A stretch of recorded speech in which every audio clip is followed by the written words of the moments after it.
Bonjour à toutes, bonjour à tous. Je voudrais partager avec vous le témoignage d'une dame que j'ai entendue ce matin dans ma voiture. Cette dame s'appelle Nadalette Lafonta, voilà. Et en fait, elle explique que bon, bah voilà, sa vie était réussite, qu'elle soit professionnelle ou privée. Elle parle d'elle comme étant superwoman. Et donc elle avançait dans la vie, elle avançait à un rythme assez intense.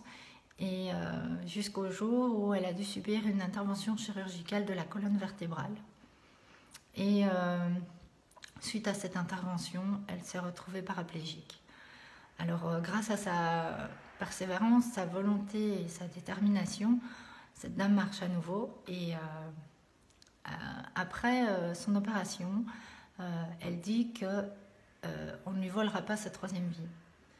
Et à ce moment-là, elle a comme un déclic, une prise de conscience, et elle repense à son rêve de jeune femme qui était de devenir écrivaine.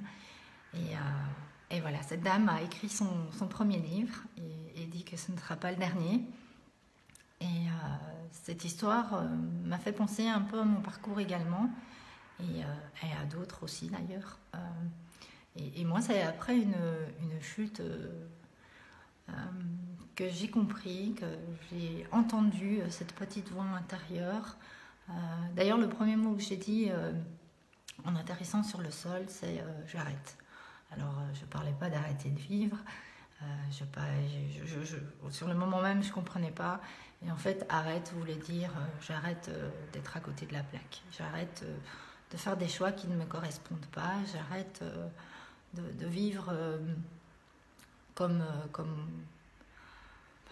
de vivre en désaccord avec moi. Et c'est à ce moment-là d'ailleurs que j'ai commencé, que j'ai lancé mon activité de créatrice. Et tout ça, pourquoi je vous parle de tout ça aujourd'hui, c'est parce que c'est vraiment très important d'écouter sa voix intérieure. Alors, on ne l'entend peut-être pas, vous ne l'entendez peut-être pas, c'est peut-être pas de l'ordre d'une voix, hein, mais c'est sûr que si vous êtes mal dans votre job ou si vous êtes mal sans savoir pourquoi, il vous manque une petite étincelle, il vous manque la joie, il vous manque la légèreté et la sérénité.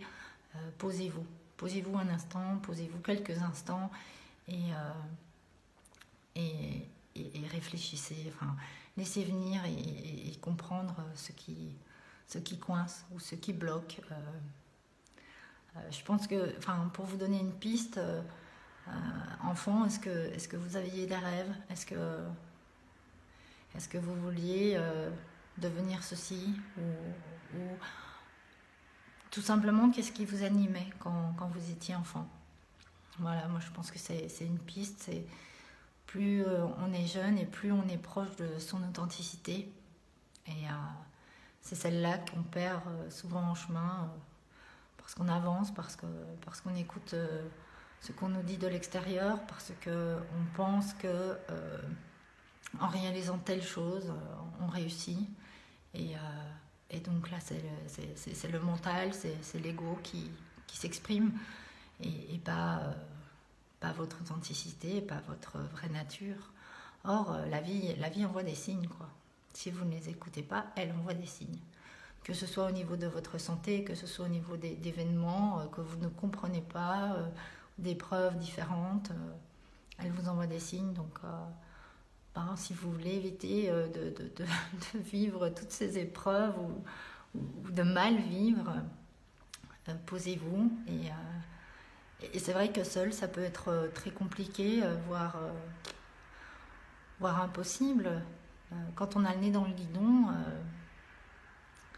on a du mal à prendre du recul et à se poser, comme je vous le disais là.